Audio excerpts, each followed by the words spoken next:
दोस्तों, जेके आईटीआई मंत्र YouTube channel में आप सभी का स्वागत है। आज हम साइंस का एक टॉपिक लेकर उपस्थित हुए हैं और वो टॉपिक हमारा रहेगा जेनेटिक्स यानी कि आनुवंशिकी का। तो ये साइंस का थर्ड नंबर लेसन है, आनुवंशिकी यानी कि जेनेटिक्स। एनसीईआरटी 10th साइंस का टॉपिक रहने वाला है, तो वीडियो को लास्ट तक ज़रूर देखें। यदि आपको वीडियो पसंद आई तो लाइक ज़रूर करें और अपने फ्रेंड्स के साथ ज़्यादा से ज़्यादा शेयर करें। चैनल पे नए हों तो चैनल को सब्सक्राइब ज़रूर करें। तो चलिए बात कर लेते हैं आज के हमारे टॉपिक की, जेनेटिक्स की। तो पहले यही क्वेश्चन आता है कि आनुवंशिकी किसे कहते हैं, यानी कि जेनेटिक्स किसे कहा जाता है। तो जीव विज्ञान की वह शाखा जिसमें सजीवों के लक्षणों की आनुवंशिकता और विभिन्नताओं का अध्ययन किया जाता है, आनुवंशिकी कहलाता है। तो जीव विज्ञान यानी कि बायो साइंस बायो की वह शाखा जिसमें सजीवों यानी कि सजीव के लक्षणों की आनुवंशिकता और विभिन्नता का अध्ययन आनुवंशिकी कहलाता है। यानी कि जीव विज्ञान में हम विभिन्न प्रकार के सजीवों की लक्षणों के बारे में, उनकी विभिन्नताओं के बारे में जानते हैं, अध्ययन करते हैं। ये जेनेटिक्स आनुवंशिकी कहलाता है।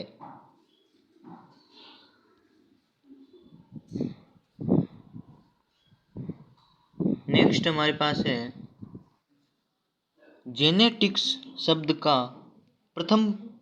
सर्वप्रथम प्रयोग बेटसन 1905 में किया था। उसकी उत्पत्ति ग्रीक भाषा के शब्द जीन से हुई है।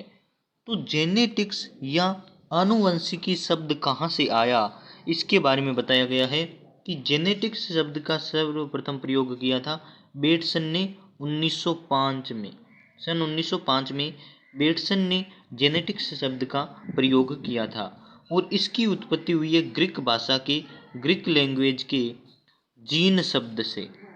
तो जीन शब्द से बना है जेनेटिक्स, जिसकी सर्वप्रथम इस जेनेटिक्स शब्द का यूज किया है बेटसन ने और किया है 1905 में। तो इससे छोटे छोटे क्वेश्चन भी बनते हैं, तो आप जरूर इनको याद करें। अब आता है हमारे पास वंशागति। वंशागति किसे कहते हैं? तो आनुवंशिकी लक्षणों का जनक पीढ़ी से संतति पीढ़ी में संचरण वंशागति कहलाता है, यानी कि इसे हेरिडिटी इंग्लिश में कहा जाता है। तो आनुवंशिक लक्षण जितने भी होते हैं उनका जनक पीढ़ी से यानी कि हेरिडिटी पेरेंटल जनरेशन से संतति पीढ़ी में संचरण होता है, यानी कि पेरेंटल पीढ़ी से संतति पद्धति में या पीढ़ी में जितने भी आनुवंशिक गुण लक्षण जाते हैं उन्हें वंशागति या हेरिडिटी कहा जाता है।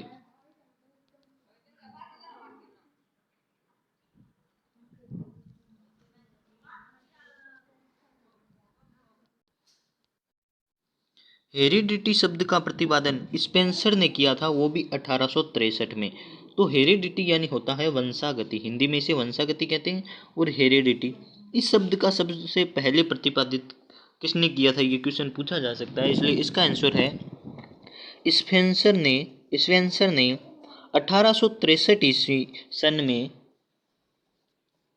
हेरिडिटी शब्द का प्रतिपादन किया था।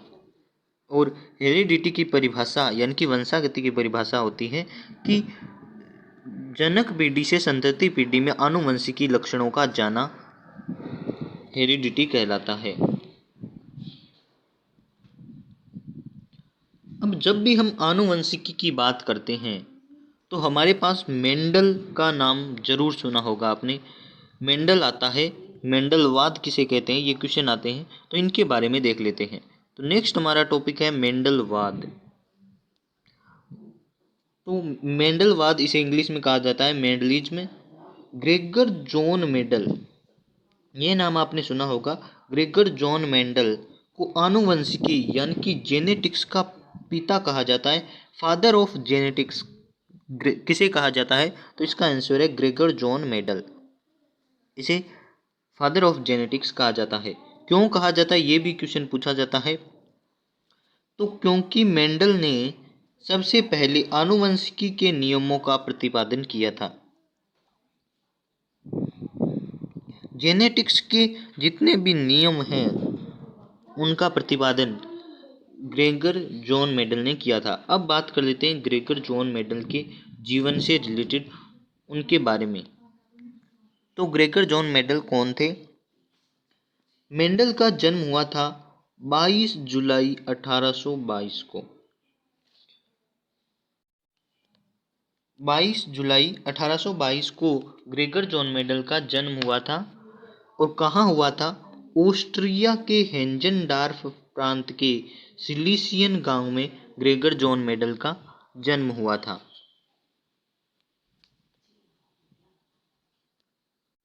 सन 1822 में इनका जन्म हुआ था और 1842 में दर्शन शास्त्र यानी कि फिलोसॉफी में डिग्री प्राप्त कर ली थी। इन्होंने दर्शन शास्त्र फिलोसॉफी में डिग्री प्राप्त कर ली थी 1842 में।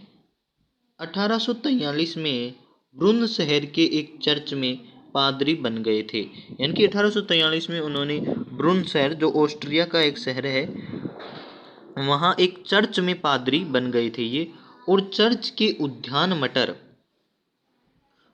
मटर यानी कि पाइसम सेटाइवम, ये मटर का वैज्ञानिक नाम होता है पाइसम सेटाइवम, यानी कि उद्यान मटर होता है ना, मटर पे उन्होंने प्रयोग किए थे 7 वर्ष। और मटर का वैज्ञानिक नाम पूछा जा सकता है तो इसका वैज्ञानिक नाम होता है पाइसम सेटाइवम। पर 7 वर्ष तक प्रयोग किए और इनके निष्कर्षों को,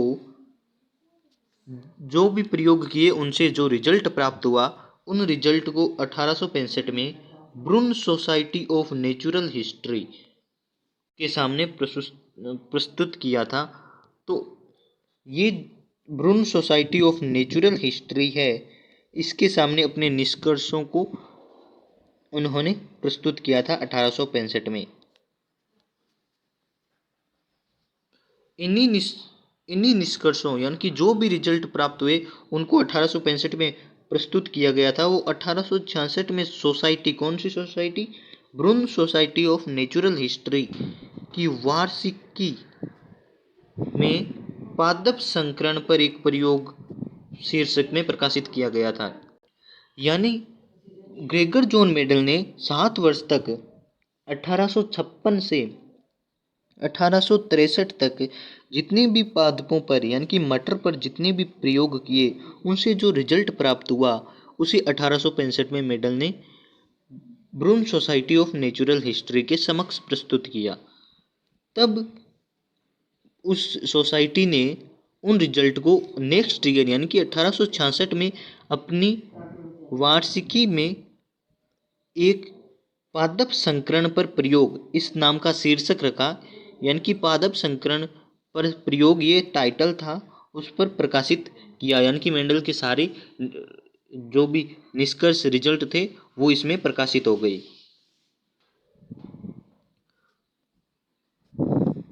और 6 जनवरी 1884, डेट याद कर लीजिए, 6 जनवरी 1884 को मेंडल की मृत्यु हो गई, ग्रेगर जॉन मेंडल की मृत्यु हो गई। और उन्हें फादर ऑफ जेनेटिक्स कहा जाता है। मेंडल द्वारा उद्यान मटर पर किए गए प्रयोगों के परिणाम के स्वरूप आनुवंशिकता के नियमों का प्रतिपादन हुआ,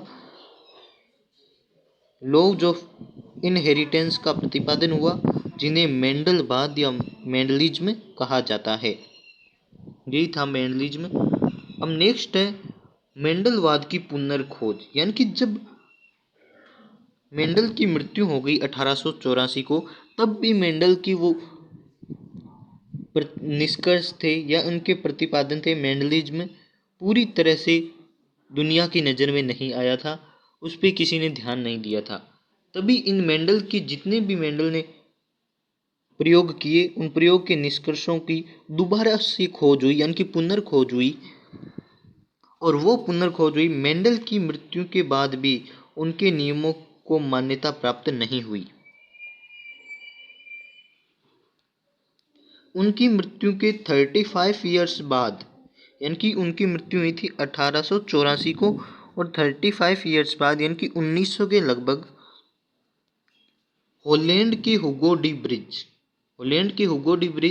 जर्मनी के कार्ल कोरेंस और ऑस्ट्रिया के एरिक वोन सोरमेक, यानी कि इन तीनों वैज्ञानिकों ने अलग अलग रूप से काम करते हुए 1900 में मेंडल के नियमों की पुनर्खोज की।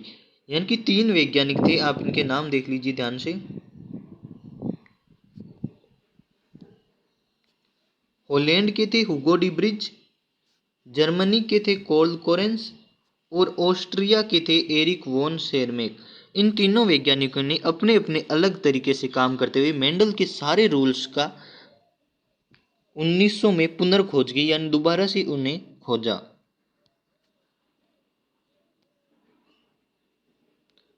और मेंडल के 3 रूल्स हैं। मेंडल ने वंशागति के 3 नियम दिए थे। पहला था प्रभाविता का नियम, दूसरा पृथक्करण का नियम और तीसरा था स्वतंत्र अपयूहन का नियम। इन तीनों नियमों के बारे में नेक्स्ट वीडियो में आपको बताया जाएगा। तो यदि आज का वीडियो आपको अच्छा लगा हो तो ज़रूर लाइक करें और अपने फ्रेंड्स के साथ ज़्यादा से ज़्यादा शेयर करें। चैनल पे नए हो तो चैनल को सब्सक्राइब जरूर करें।